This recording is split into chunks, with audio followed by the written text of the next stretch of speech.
Magandang gabi sa mga mahal naming manonood.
Rizal Park, Luneta.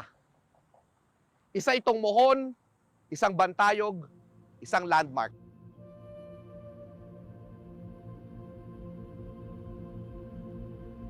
Mga kaibigan, mayaman man o mahirap, taga-probinsya man o taga-Maynila, Pilipino o dayuhan, dito pumupunta upang mamasyal, magsaya, magpalakas, magdiwang. Ito po ang pinaka-importanteng parke sa kasaysayan ng bansa. At sa maraming pagkakataon, dito tayo nagkaroon ng kabayanihan, trahedya, pagkilos, pagdiriwang, at pagsasaya bilang isang bansa. Ang Maynila ang kabisera ng Pilipinas. Pero ang Rizal Park Luneta ang puso ng Republika. Makasaysayang araw po sa inyong lahat. Ako po si 𝘱𝘢𝘁𝑢𝑎, isang public historian. Samahan niyo po ako sa Rizal Park Luneta walking tour.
Register and win!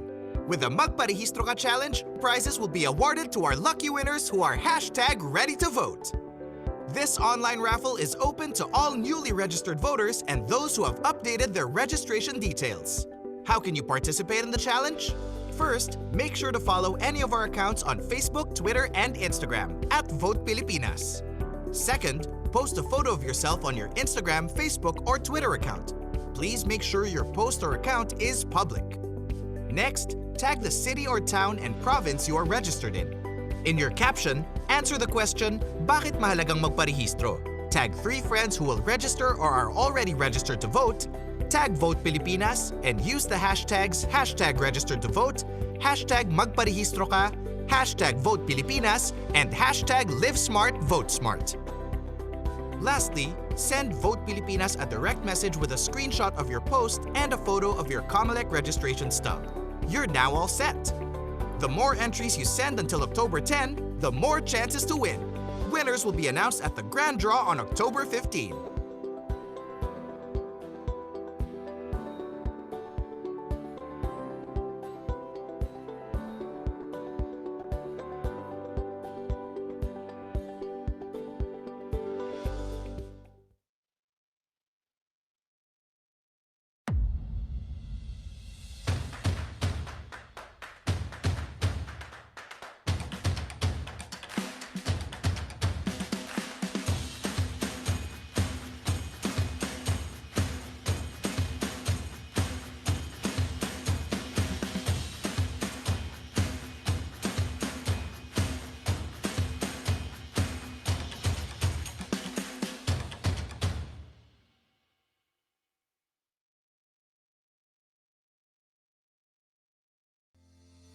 Magandang gabi sa inyong lahat.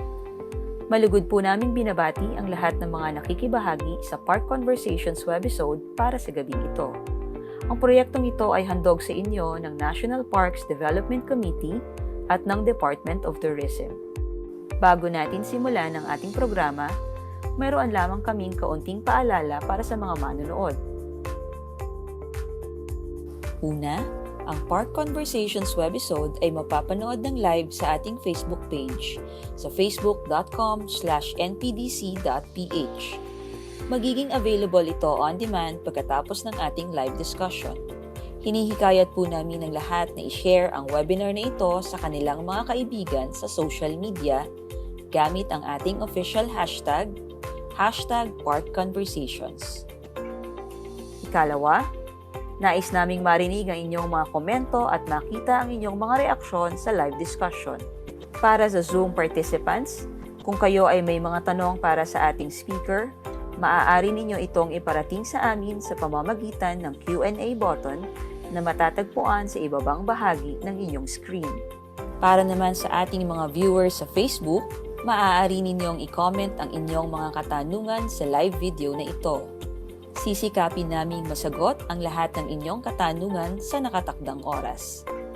Panghuli, ang mga makakakompleto lamang sa pagsagot ng ating online survey form ang makakatanggap ng copy ng kanilang digital certificate.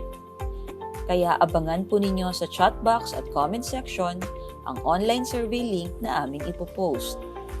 Paki-review po ang inyong entry details, lalo na ang inyong pangalan, bago i-click ang submit button. Dahil ito po ang aming ilalagay sa inyong digital certificate. Iyon lamang po ang ilang mga paalala.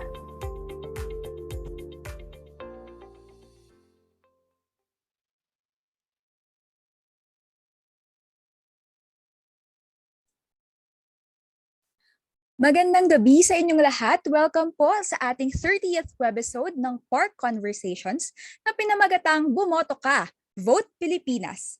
Ako si Lauengco, ang inyong host para sa ating Park Conversations ngayong gabi. Ang special webisode na ito ay handog sa inyo ng National Parks Development Committee at ng Department of Tourism bilang bahagi ng ating pakikiisa sa kampanya sa voter registration para sa 2022 Philippine elections. Mahaba ang kasaysayang pinagdaanan bago natin nakamit ang ating kasarinlan at demokrasya na nagbigay daan para magkaroon ng karapatang bumoto ang lahat ng kwalipikadong mamamayan, anuman ang kasarian.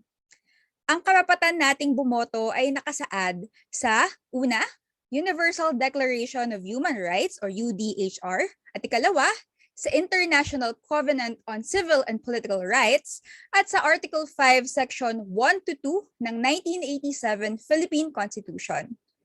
Ayon sa Citizen Voters Education Module, the representative democratic structure in which the people govern through elected representatives is based on the principle of consent of the governed. Thus, the government officials chosen and elected by the people become servants and not masters of the people from whom and for whom these officials exercise their power and authority.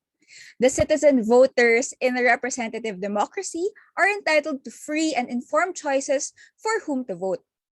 Every individual political choice and decision made by the citizen voters will determine the kind of government that will serve them. Ngayong gabi, makakasama natin ang founder ng Vote Pilipinas, ang official voter registration information campaign partner ng Commission on Elections. Ang ating tagapagsalita ngayong gabi ay si Ms. Ces Rondario, na siyang founder ng Vote Pilipinas at Impact Hub Manila. Ang Impact Hub Manila Asia Pacific Regional Lead. Siya rin ay isang impact entrepreneur at solutions architect na mayroong mahigit na 8 years ng international experience. Eksperto rin siya sa pagbuo ng strategic cross-border partnerships at pagdisenyo at pag-implement ng multi-stakeholder programs. Ang kanyang passion sa ecosystem development, community building at pag-mentor sa impact entrepreneurs ang nagbigay daan para itaguyod niya ang unang impact hub sa Pilipinas noong 2015. Sa kasalukuyan, naglilingkod siya bilang Impact Hub's Regional Lead for Asia and the Pacific. Noong 2020, itinaguyod niya ang Vote Pilipinas, isang non-profit, non-partisan information campaign na nakatuon sa paghikayat sa mga Filipino na magparehistro para bumoto sa paparating na pambansa at lokal na eleksyon sa 2022. Dear participants, let us all welcome our guest speaker for tonight with a virtual round of applause. Ms. Rondario, the virtual floor is yours. Hello, good evening to everybody. Thank you so much for inviting me tonight. And it's always interesting and an honor to be allowed to share, the things that we're doing and at Vote Pilipinas. So if I may, again, thank you for investing in our country in such a way na you're all listening to why this is important, right? So I have a very quick presentation. When we started the campaign, it was really on the back of how do we get more people to participate, diba? In the elections and in the whole process. So this was really a passion project that I started about a year ago, and Vote Pilipinas, as was mentioned earlier, we are the official partner of COMELEC for voter information. No, so Vote Pilipinas is a non-profit, non-partisan campaign, and our singular goal is to mobilize Filipinos to register to vote for the upcoming elections. And because our background is technology, we really wanted to make use of technology to get the word out and help amplify the message of registration and to vote. So there. We developed the website, for Vote Pilipinas when we launched it about a year ago, and it's almost like a one-stop shop of information that you all might need to register to vote. And when we launched it, one of the things that we realized was that there were so many people who had some of the most basic questions, right? Like, how do I know if I'm still registered? And these questions we felt were very customized and were very speaks to the profile of all of the people who were coming to our website. And so we decided to develop, in partnership with COMELEC, the voter registration service test tool, which is what you will see when you first log into our website. And so this tool, it's almost like a profile assessment test where we ask you certain questions, and at the end of it, the end card will give you a very tailor-fit answer and information that you can use so that you can easily register. So it contains information about the kind of ID that you need to bring, the forms that you have to print and how to print it, where to go, the numbers to call, even the COVID protocols that we have to follow in this time of pandemic, right? So that tool is there. It's been up since March, and so we invite everybody. If you are not sure of your status as a voter, please go to the website and take the test. It's very simple. It will take you less than 5 minutes to go through the whole thing. So. And this is the timeline of our campaign, no?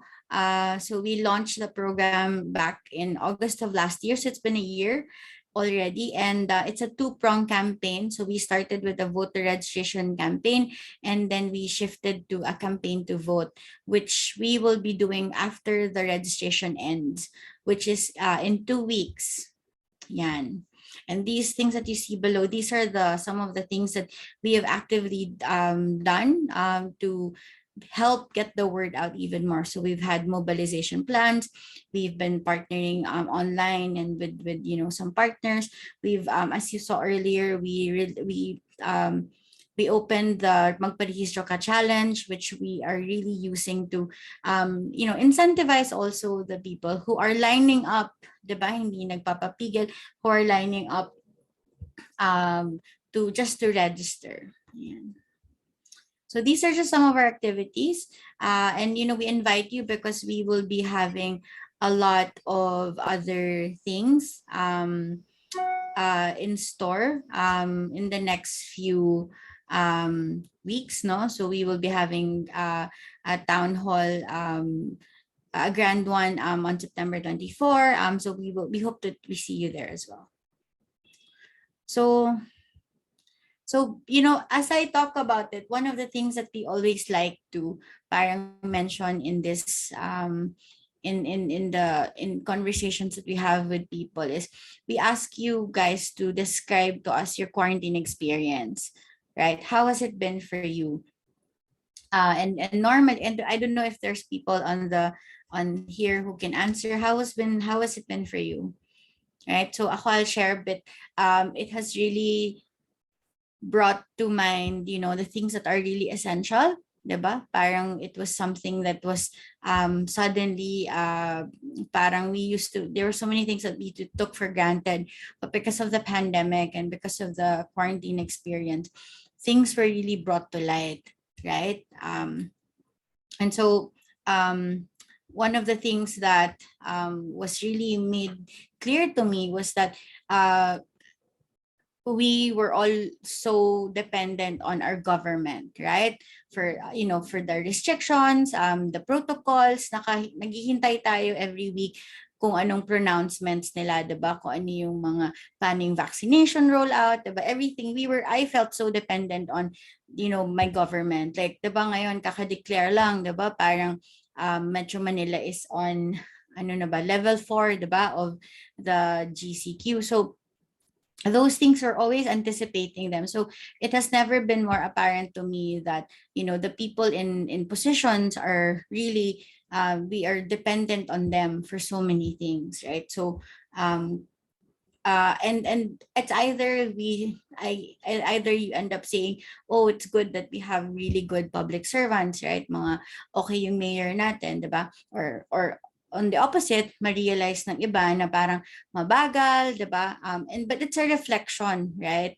This pandemic has really been a magnifying glass of sort, 'di ba? Like ako, very happy because medyo mabilis yung vaccination rollout dito where I live, right? And that's really a testament to the local unit, the government unit here, 'di ba? And these are things I think that more and more people are realizing.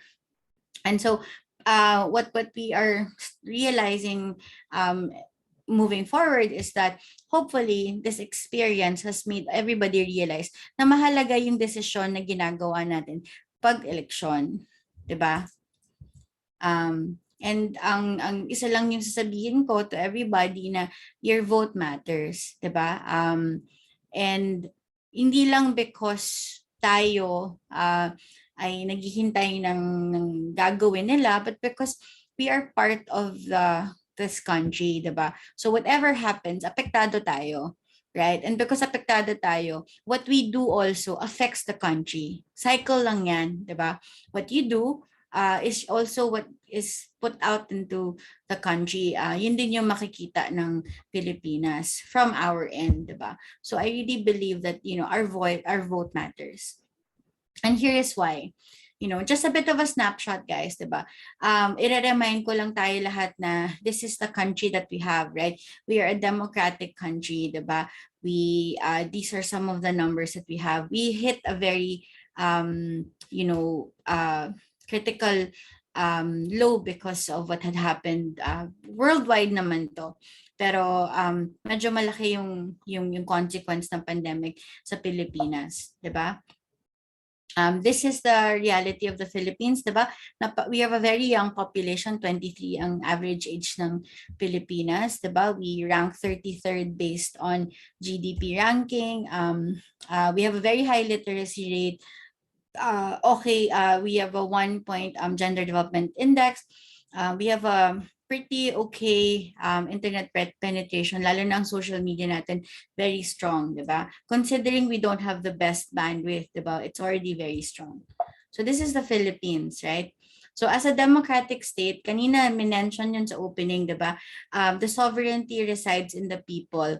And all technically ang gobyerno, lahat ng power niyan, galing naman yan sa atin because we elect people who are supposed to carry out the laws, 'di ba?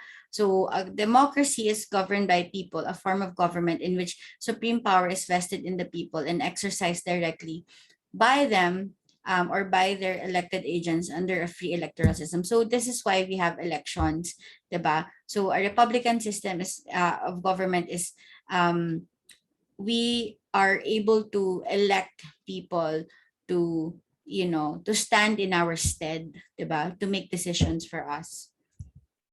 In an election, syempre, this is what's going to be happening next year. It's a process by which we vote, right? And we vote people in 3 government branches. And I think it took me a while to understand what the functions of these people were, of what the functions of this government and these branches were. But I really think that at the end of the day, you will see that an effectively run country is one that is able to have all of these branches working together. And you'll really see that in this, the handling of a pandemic, for example, diba? So I think at the end of the day, an electoral process is one that invites everybody to elect people in office who will ultimately be good representatives of these branches of government. And so that said, this is our reality. We are a democratic state. We have an electoral system that we have to be a part of. How are we doing, diba? In terms of voting and election, no? So parang as of today, we have 61.6 million registered voters. Good job, guys. And the last presidential, and we rank third in among ASEAN countries with the highest number of registered voters back in 2019, and we're the 10th amongst 101 countries with the highest number of registered voters. Ano to ha? Worldwide yan. And then we're also we have a pretty good voter turnout naman, especially when it's presidential elections. And we rank 9th and 20th ranking naman ng ASEAN countries and across the world. Please take into consideration the turnout is also because of the number of population in the country, diba? So syempre, malilit na country, kapag nag-90% sila, it's because they also have a very small population compared to ours. We're at 100 109 right now. So please take that into consideration. So technically, actually, we have a pretty good voter turnout. Hindi naman tayo malayo. If I'm not mistaken, I hope you don't quote me, but if I'm not mistaken, nasa 70 to 73 million eligible voters tayo. I hope I'm right at numbers. And if it's 61 million registered to vote, we actually have a lot of people who are registering, is what I want to say. So why does this matter? Yeah. So we elect government officials who are expected to uphold constitution. We hope that they're able to lead and protect the citizens, provide basic services, and generally promote welfare, right, amongst the citizens of this country. This is the role of government officials across the board yan. No matter if they're elected as president or as, kagawad, lahat yan, they are supposed to carry these four things in mind. And so guys, remember that, we are to elect so that they may serve, right? So public office is public trust, and public officers and employees must at all times be accountable to the people, serve them with utmost responsibility, integrity, loyalty, and efficiency, and act with patriotism and justice, and lead modest lives. So this is part of the Constitution. So, the people that you elect, their entire goal is to serve you, right? So let's keep this in mind. They are elected so that they can serve. And so when we start hearing about the ones who are going to be running, let's keep this in mind, right? So what impact does your vote have? Health services, social services, infrastructure, free college education, disaster resiliency. And these are just some of the things that are available to some countries, right? This is that kasi wala pa tayong free college education, diba? But this is honestly what is impacted by your vote, right? So people who will government officials who will uphold health, the services ngayon, 'di ba, katulad ng marami tayong naririnig ngayon na problema sa ating health sector, and because this is also because of the overwhelming impact of the pandemic. Right? Nakikita natin to ngayon. And year in, year out, if it wasn't the pandemic, it is may sakuna sa atin, diba? So this is what is impacted by your vote. Bakit? Because the people that you elect in power are the ones who are able to make laws and who are able to make these things accessible or inaccessible for you. That is why it matters, right? So what is the voting process? before you can vote, no guys, remember that you have to, what is the eligibility here, diba? What are the eligibility requirements as a voter if you wanted to vote? So number one, you have to register, diba? And for you to register, you have to be a Filipino citizen, at least 18 years old, on or before May 9 of 2022, which is the elections next year. You have to be a resident of the Philippines for at least 1 year in the place where you want to vote, and you for at least 6 months kang nakatira doon before the May 9 elections, right? And otherwise not disqualified by law. So kung ikaw naman ay any of these three, then you certainly can register to vote. So the question is, are you registered, diba? So this is what we want to show you. Parang this is the voter registration service test tool. So you will just have to take this test. Very quickly, for you to know if you're registered, simple lang po yan. Did you vote in the 2018 barangay elections? Yes, no? Did you vote for the 2019 senatorial elections? If you voted for either one of those, it means that you're still registered. Now, if you missed to vote in the 2018 and 2019 elections, then you would have been deactivated already. Okay? So again, 2018 barangay elections and 2019 senatorial elections. If you voted for either one, it means you are still registered to vote. If you didn't vote during either times, you're deactivated. Ang concept po dyan, it takes 2 consecutive elections for you to be deactivated as a voter. 2 consecutives po yan. Yung mga nakaraan po, 2018 tsaka 2019 ang elections na nagdaan. So if you failed to vote in either one, in both, then it means that you have already been a deactivated voter. You will find this out in the voter registration service tool. Just go to www.votefilipinas.com. So let's step 1, no? So how can you register yourselves? There's 2 options here. You can go to when you go to the tool that we showed you earlier, this one, it will lead you to an end card. Ito actually yung itsura ng end card namin. Splinize up ko lang yan. So you can also you can choose to download the form in the tool, or go to 𝘕𝘂𝑒𝑟𝑒gistro, right? 𝘕𝘂𝑒𝑟𝑒gistro is a website created by COMELEC, and you can digitally fill it up, right? But both cases, you have to download the forms, okay? When you download the forms, please make sure to print it back to back, okay? Back to back po yan, and you have to print out 3 copies, okay? 3 copies po ang kailangan ninyong i-fill out. And then you have to fill out the form using a black or blue pen. And very important po, wag niyo pong kakalimutan na wag mo na isa-sign yung form, because you have to sign that in the presence of the election officer when you go to the COMELEC office. And then meron din po dyan, meron din sa end card na makikita nyo, lahat po ng pwedeng reminders na lagay po namin. So make sure, number 1, you have the right forms. Okay? Yan. These are the options naman that you can have to download the registration forms. No? We can go to Vote Pilipinas, you can go to 𝘕𝘂𝑒𝑟𝑒gistro.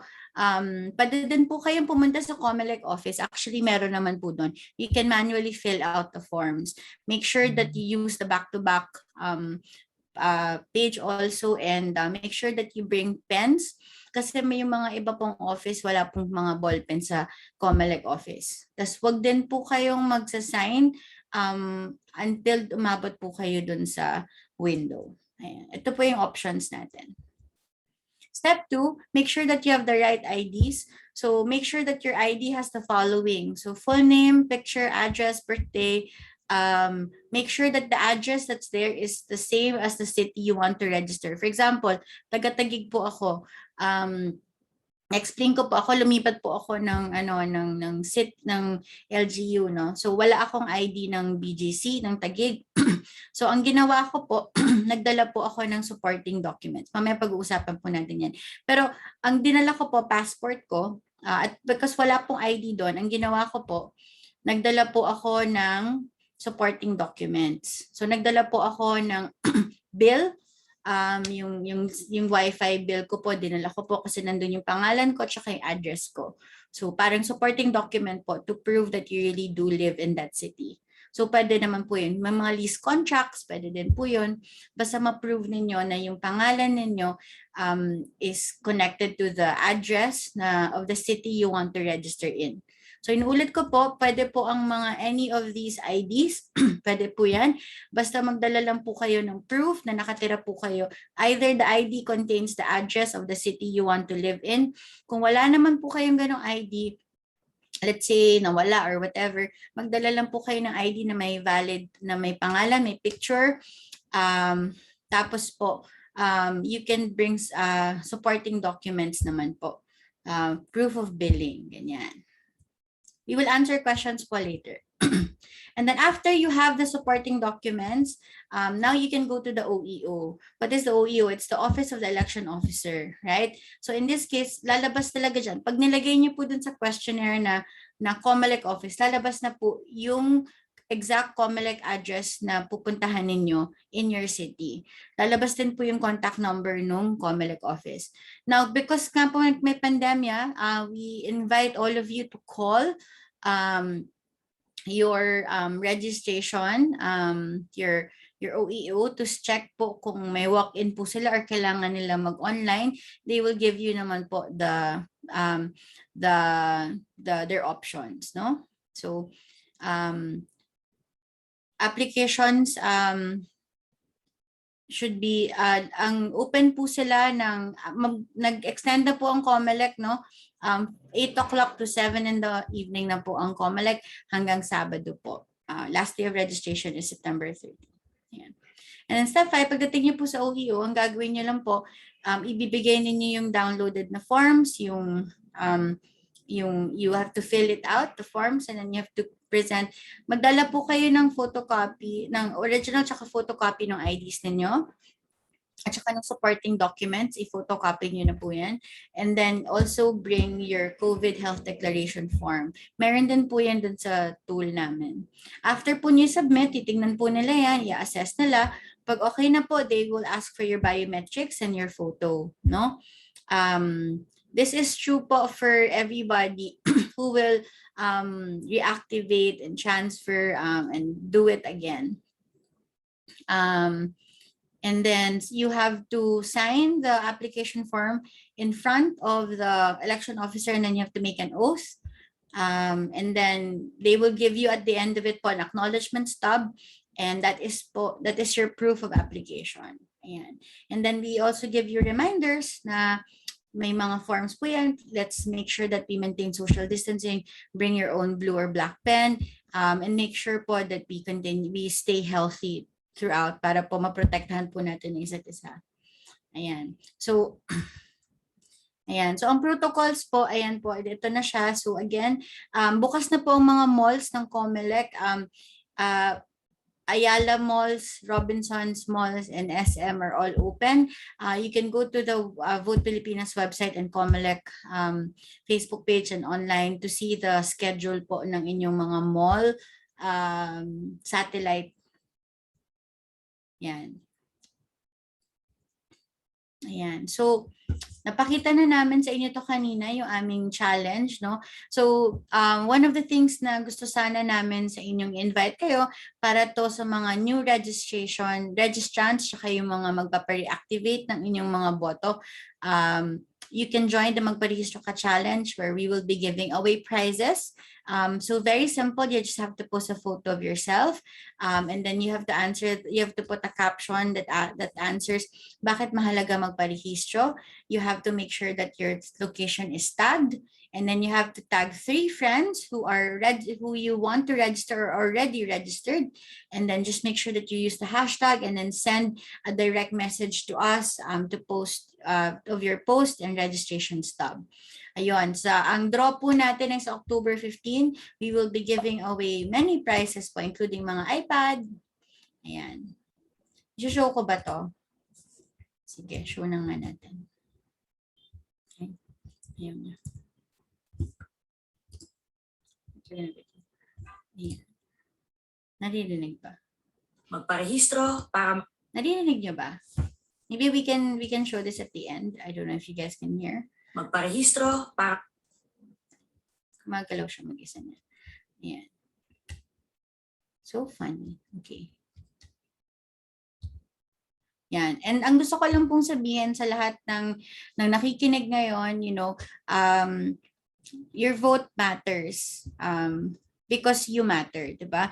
This country is composed of all of us. Tumatakbo to dahil sa atin at para sa atin. So I think my encouragement for people is that wala naman po kaming ibang hindi to dahil just because there's a pandemic. Sabi ko nga po, hindi naman importante dito kung hindi naman dito dahilan na because pandemic. Of course, it's a real issue that we have to talk about. Pero may pandemic or hindi naman magbabago yung pagiging Pilipino natin. Diba? So sana sa atin, sa ating mga nanonood at sa lahat ng mga kasama natin sa mga buhay natin, let's remind all of them and all of our closest family and friends, ang mga tao sa paligid natin, na we have a duty to do. Diba? Kasi we're all part of this country. Kahit naman anong gawin natin, umalis tayo, diba? We are still going to be Filipinos, and what happens to this country really is still a part of our story. So I hope that we all take part and show up for the country, kasi napaka-importante na lalo na ngayon. Nakakatuwa kasi I found out that of the 61 million people who have registered to vote, 52% are young people. So good job sa ating mga bata. Nakikiyang ako. Pero 52% of the registered voters are from the youth sector. So maraming salamat, and I hope we can continue to encourage more and more people to register so that we can all vote. Thank you. Ayan, maraming salamat po, Miss Rondario. Napakaganda ng inyong kampanya, tsaka sobrang nabigyan ng halaga kung gaano kaimportante yung pagpaparehistro ngayon para makaboto. Lalo na sobrang lapit na pala ng ating deadline ng voter registration, which is September 30. Tama po ba? Yeah. So talagang importante ng paksang to, kasi ako personally, ngayon ko na naramdaman parang naisip ko kung gaano ba talaga tayo pinahahalagahan ng gobyerno, or at least sa kung saan ako nakatira. Kaya importante talagang pag-usapan itong tungkol sa pagboto, at mahikayat pa yung publiko na makialahok sa pagboto, na civic responsibility naman talaga ng isang mamamayang nasa legal na edad. So ngayon po ay pakinggan naman natin yung mga komento o katanungan ng mga participants natin mula sa Zoom. At kung kayo nasa Facebook Live, mag-comment lang po kayo para sa mga tanong ninyo. At sa Zoom naman, sa Q&A section.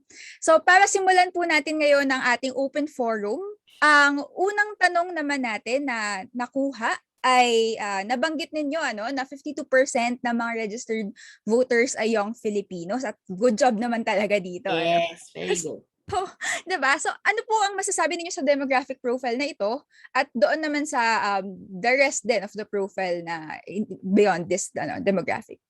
Siyempre, I think it's also the calls of the time, diba? Siyempre, because may pandemic, and everybody and all of the campaigns, at yung mga reminder have been mostly online. Siyempre, yung mga bata yung nakakarinig, diba? So, kung meron mang napapaalahanan, di siyempre tayo yung mga medyo mas tech-savvy, tayo yung mga pinaka-nakakarinig ng first-hand information, at saka siyempre din, tayo din yung nakakalabas. Kasi diba, mas healthy. I mean, preconceived notion, diba, pag medyo mas bata ka, mas nakakalabas ka, diba? Mas matapang kang pumunta sa COMELEC office compared to those who probably are a little bit older, diba? So I think it's a sign of the time, diba? Pero also then, napakalaki nung clamor ng mga kabataan ngayon. Siguro kasi nararamdaman nila na matagal naman ng involved ang mga kabataan. Actually, honestly, last elections, almost 45% also of those who turned out was from the ages of 18 to 35. So hindi naman to bago, no? Hindi naman bago to.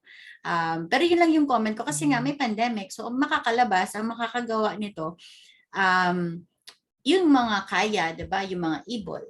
So, O, yun talaga, no? Sobrang malay talaga ngayon ng ating kabataan at saka yun nga, may matapang na din talaga. So, napakaganda po niyan, ano? Mula po sa Zoom, may nagtatanong, ano po ba ang mga valid IDs na tinatanggap para po sa pagpaparehistro? We can flash it, no? Teka, sige, I can flash it. Pero actually, ang pinaka-acceptable naman syempre yung mga government IDs natin na ito, show na lang natin. Driver's license, diba? Ang importante kasi dito, guys, is you bring an ID that has your full name, your picture, your birth date, and then your address. Okay? So ang passport, for example, walang address yan, pero may mukha mo, may birthday mo, may buong pangalan mo. So what I do, like ako, for example, nagdala ko ng proof of residence ko. Diba? Pero any of these are allowed. So driver's license, senior citizens, NBI clearance, hindi pwede ang police, ha? NBI pwede. Postal ID, UMID, NCIP certificate, TIN, third hour OFW, either your passport or your seaman's book is accepted. Yun, lahat ng mga government employee card, and then PWID, and yan, so on. Ito yung mga accepted. Kung yung mga ID ninyo, for example, si driver's license, iba yung address. Maraming ganyan, diba? So magdala na lang kayo ng proof na yung address, yung city na nire-register nyo, pareho yung address. So okay lang kung iba yung address na nasa ID. Basta may proof kayo na yung place where you want to register is consistent with the proof, the supporting document. Okay, maraming salamat. So ayan guys, tandaan ninyo dapat meron kayong proof of residence maliban sa pagkakakilanlan sa inyo. Alright, maraming salamat doon. Ngayon, isa pang tanong mula naman sa Facebook. So ang tanong ay maliban sa paghihikayat ninyo na magparehistro at bumoto ang ating mga kababayan, tinatanong ng ating audience, paano ninyo pinatataas ang voting literacy ng ating mga kababayan sa pagpili ng karapat-dapat iluklok sa pamahalaan? Oo. So, as I said earlier, no, two-prong yung campaign ng Vote Pilipinas. So may voter registration campaign, which is until September 30. And then the other is going to be for the campaign to vote, no, which is to encourage people naman to vote. So this will start October. So next, yung kasi kami hindi naman, non-partisan po ang Vote Pilipinas, so we're not here to tell anybody on who to vote for. We are here to inform people of the responsibilities of a leader na kailangan para mamuno ng epektibo. Starting October po, we will be having more webinars on issue-based topics where we will talk about the things that are important for you to consider when you elect people, diba? We are also going to be developing a dashboard, a candidate profile dashboard, where we will put together, it's more like a repository of information of the ones who are running for president, vice president, senator, and party list. Hindi ko kaya yung Congress at yung local hindi ko kaya, medyo matrabaho siya. Pero yung national, subukan natin to gather all of the, 'di ba kasi mahirap hanapin nasaan sila, 'di ba? Parang ano ba yung mga platforms sa mga taong to, what are their bios? So we are developing a dashboard where it's a one-stop shop na you go there and you see all of the ones who are running, you can make your decision, you can compare them, diba? Yun po yung gagawin namin for candidate information naman. Okay, wow. Sobrang ganda naman po ng platform na yun kasi nagiging accessible talaga siya sa mga natin, no? Parang one click lang, makikita mo na yung mga pwede ninyong iboto. Ayan. Naghahanap kami ng volunteers, matrabaho yun. Ayan, kung naghahanap po kayo ng volunteers, paano po ba kayo maaaring lapitan kung sakali? Mag-message na lang sa Facebook or sa Instagram. Our website is there also, or you can email admin@votepilipinas.com. Ayan. So yan guys, narinig nyo kung gusto niyo mag-volunteer para sa ating sa Vote Pilipinas. Ayan, lapit lang po kayo sa kanila. Ayan, ngayon po meron tayong isa pang tanong naman mula sa Zoom mula kay Geraldine. Ang tanong niya, mayroon daw bang penalty para sa mga botante na hindi nakaboto ng dalawang magkasunod na regular elections? Wala naman, mag-reactivate lang kayo ang penalty nyo, na-deactivate kayo. Yun. So magre-reactivate kayo ng status ninyo. So pareho lang yun, it's the same form. I don't know if I have a form here. It's the same form. It's the same form that you will use. And you just bring it there and you just reactivate your status. Yun lang, wala pong penalty yan. Pero mawawala kayo. I mean, masususpend yung inyong status. Reactivation lang po yan. So ano lang talaga, it takes effort for you to vote again kung nakamiss kayo ng dalawa. Hindi naman. Very simple lang. Oo. Very simple lang guys. So wala siyang penalty at napakadali lang pag mag-reactivate. Ayan. Okay. Sa mga naman, Mrs., sa mga bagong botante natin, ano yung advice ninyo sa kanila bago sila magbumoto? Lalo sabi nyo nga, 52% ay yung Filipino. Sa malamang marami sa kanila ay bagong botante. Alam mo ako naniniwala, hindi lang sa pagboto, no? This is also in life, 'di ba? When we choose people in our lives, whether it's syempre pag nagpapasok ka ba ng tao sa buhay mo, gusto mo ba yung hindi mo kung hindi kayo aligned sa mga values, 'di ba? So I always tell people, you look into your values. Ano ba yung mga things that you care about, 'di ba? So importante ba sa iyo na honest, importante ba sa iyo na masipag? Ano yung mga values that speaks to you as a person? And then yun yung titingnan mo in choosing the candidates, because this is an internal process, 'di ba? Kasi tayo din naman yung makikinabang yan kung nagluklok tayo ng masipag, ng gusto ba natin, ano bang gusto natin sa tao, 'di ba? What do we want to in a leader? And I think all of us knows that inherently. Feeling ko hindi lang natin natatanong yan. Diba? Ano ba nagpapasunod sa'yo? Kanino ka ba nakikinig? Sino ba yung tinuturing mong matitinong tao? Ano ba yun? Ano ba yung concept mo nun?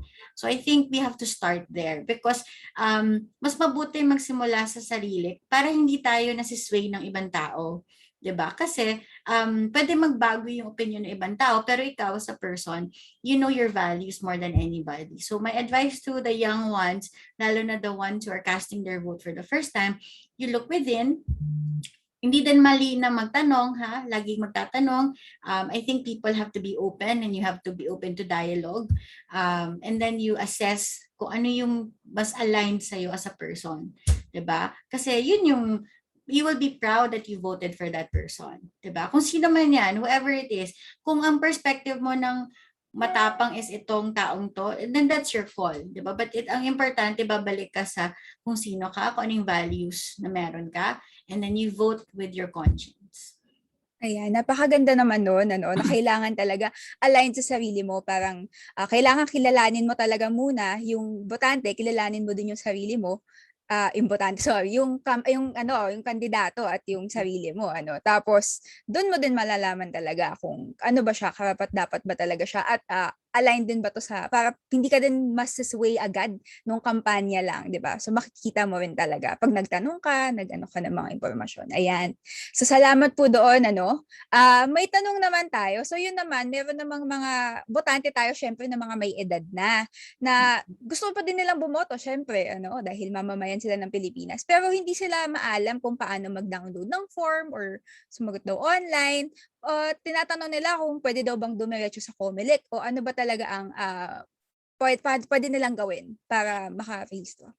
Oo naman, pwede naman po. Meron naman pong mga registration forms sa COMELEC. Ang ina-avoid lang po namin, kaya ina-advise namin na mag-download, is para pagdating nyo doon, naka-fill out na. Siyempre, the less time you spend in the centers, mas ina-assume po natin na mas mabilis kayo makakatapos at hindi po kayo may expose. Pero sa mga senior citizens po natin, sa mga vulnerable sectors po ng society, kabilang po dyan ang mga PWD, mga IP, senior citizens, at yung mga persons deprived of liberty, yung mga nag-a-await po ng trial, na nasa kulungan, you are allowed po na mag-submit ng, lalo na yung mga senior citizen, meron po kayong pwede po kayo mag-submit ng authorization letter para meron po ibang magpa-register on your behalf. May information po na yan nasa Vote Pilipinas din. So pwede pong iba yung pumunta, pwede po, hindi pumunta, mag-fill out ng form, pero kailangan nandun po kayo kasi po kayo yung pipicturean, kayo yung mag-ano. At saka yung para po sa mga magre-reactivate lang bawa po na-deactivate kayo, diba? And you just need to reactivate your status. Pwede na po online yan. Nag-announce po ang COMELEC last month na open na po ang online registration just for reactivation. Ibig sabihin po, kung nakuha na po kayo ng biometrics, ng picture, pwedeng hindi na po kayo pumunta doon. Pero kailangan po, open po yung COMELEC office ninyo pag nag-email kayo doon sa nandun din po yung information na yun sa Vote Pilipinas, Facebook page, at sa aming website, at sa COMELEC. Pero pwede po ang online registration just for reactivation. Ayan, okay. So, madali pa rin siya para sa ating Yes. mga senior citizens na mga botante. Ano lang talaga, siguro pwedeng lumapit lang din sa mga pwedeng tumulong sa kanila. Ayan, at bumisita syempre sa platforms ng Vote Pilipinas. Okay, may sunod po tayong tanong naman. So, para naman dun sa para sa mga botante naman na ang sabi ay nagpe-patronize ng vote buying. Ano daw po ang inyong paalala sa kanila? Well, wala naman tayong pwedeng sabihin sa mga nag-choose to do that kasi kanya-kanya naman po tayo ng dahilan. I believe that everybody does it for their own reasons, and syempre kung ako po tatanungin niyo, mali po 'yun, pero 'di ba kanya-kanya nga po 'yan ng realidad eh. Hindi natin sila, we cannot, I don't want to blame them because marami sa mga taong yan, hindi rin lang din siguro nabigyan ng tamang pagkakataon maintindihan kung gaano ka-importante yung mga boto nila, or baka sa kanila iba talaga yung perspektibo nila. So ako po, ang lagi kong sinasabi is we have to engage with people. Ask them, why do you do what you do? Diba? And then magkikwento naman yan sa inyo eh. Now, ang isang pwedeng lang sabihin dun sa mga nagpapabenta ng boto, hanggang saan ba yung pera na yan? Diba? And sa nakikita natin ngayon, 'di ba? Parang yung ayuda nga hanggang kailan lang umaabot eh, 'di ba? Nafi-feel nila yung impact na yun sa buhay nila. How much more yung 500, yung 3,000, kung ano man. Ang going rate yata ngayon 3,000 yata per person eh. Yun yung research na nahanap ko.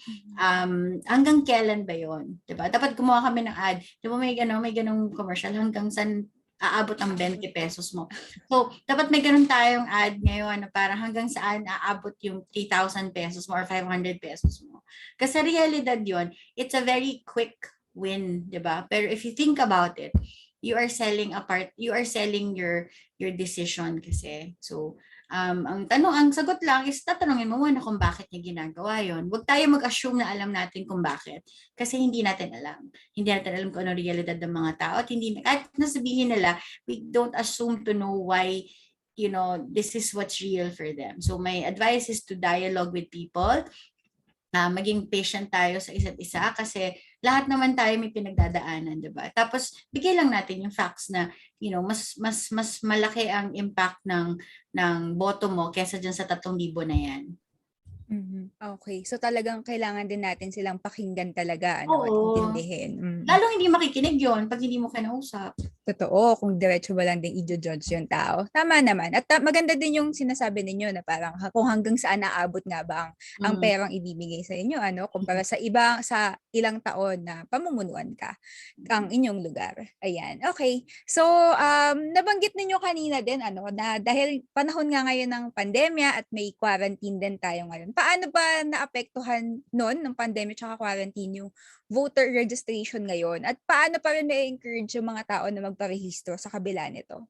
Alam mo, sa totoo lang, si COMELEC, ang kanilang parang yearly target nila na new registered voters ay 4 million lang.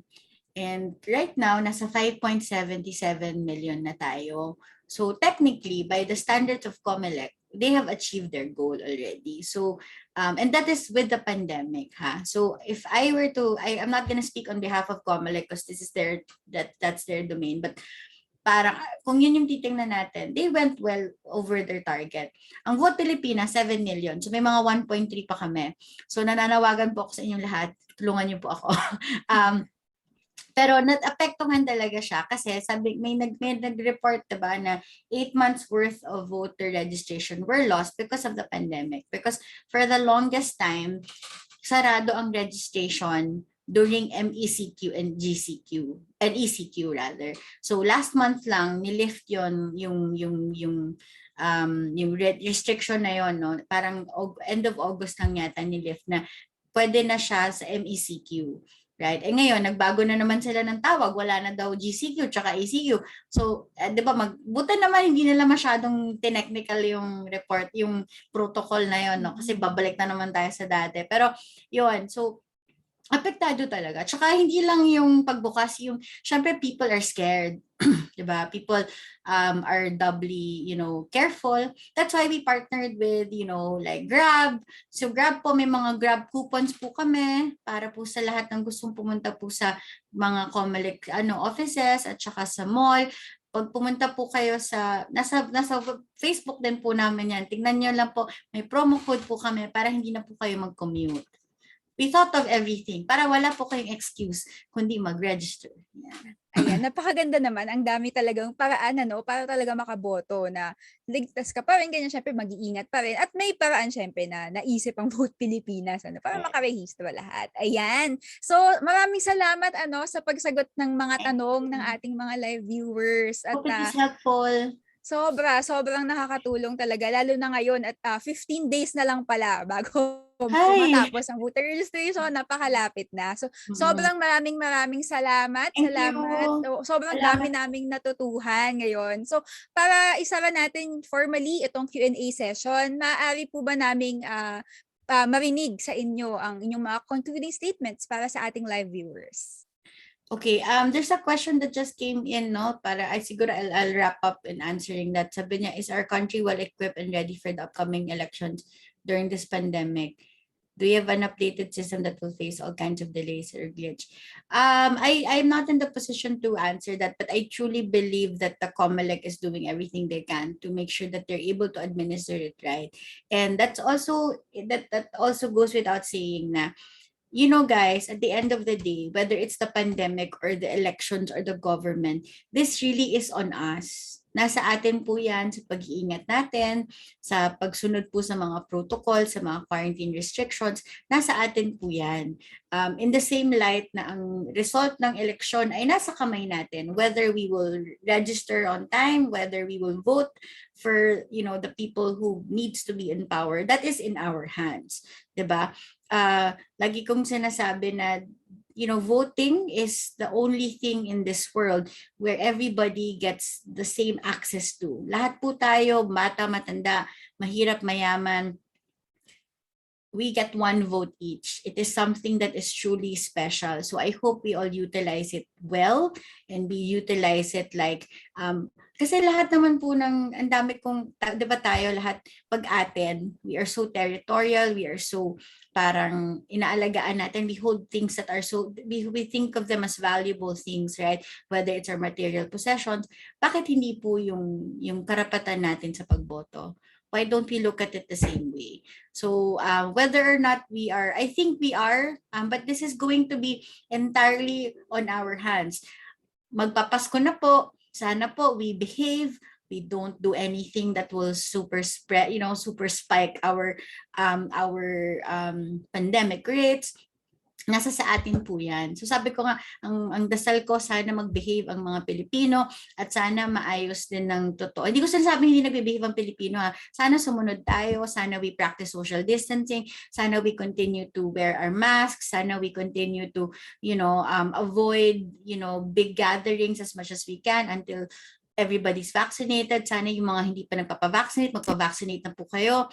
Sana yung government officials natin, they figure it out to roll it out more efficiently. Pero this is up to us, right? The same way that the turnout of the elections is also in our hands. So let's show up for the country kasi nobody else will show up for the Philippines other than us. Yun lang po. Napakaganda. Please register. Ayan. September 30. September 30, tama. Sobrang ganda, Mrs. Oo, at lahat talaga tayo, mga mamamayan, mga botante, importante tayo at let's practice our right to vote. Ayan. So mula po sa lahat ng bumubuo ng NPDC, taos puso po kaming nagpapasalamat sa pagbabahagi ng mahalagang impormasyon para ma-educate ang publiko sa kahalagahan ng pagboto. Sana ay mahikayat tayong lahat na magparehistro at bumoto para sa kinabukasan ng ating bayan. Sa pagkakataong ito, amin na pong iginagawad ang sertipiko ng pagkilala sa ating tagapagsalita. So, ito pong Certificate of Appreciation ay iginagawad kay Mrs. Rondario for sharing her valuable insights and knowledge on the webinar, Bumoto Ka, Vote Pilipinas, given this 15th of September 2021 via Zoom video conference. So, ito po ay pirmado ng ating Executive Director na si Cecil Lorenzana Romero. Ayan. Maraming salamat po ulit, Ms. Rondario. Thank you so much. Para makakuha ng digital certificate, pakisagutan po ang maikling survey na matatagpuan sa Zoom chat box at Facebook live comment section. Makatutulong ito upang mapagbuti pa namin sa NPDC ang kalidad ng aming mga programa at proyekto. Kung nag-enjoy kayo sa Park Conversations webisode ngayong gabi, paki-follow kami sa aming social media accounts upang maging updated sa iba pang makabuluhang programa at proyekto. Para sa Facebook, paki-like ang aming Facebook page sa facebook.com/npdc.ph. Para sa Instagram, paki-follow ang npdc.ph. Para sa Twitter, npdc_ph. At para sa YouTube, mag-subscribe sa National Parks Development Committee.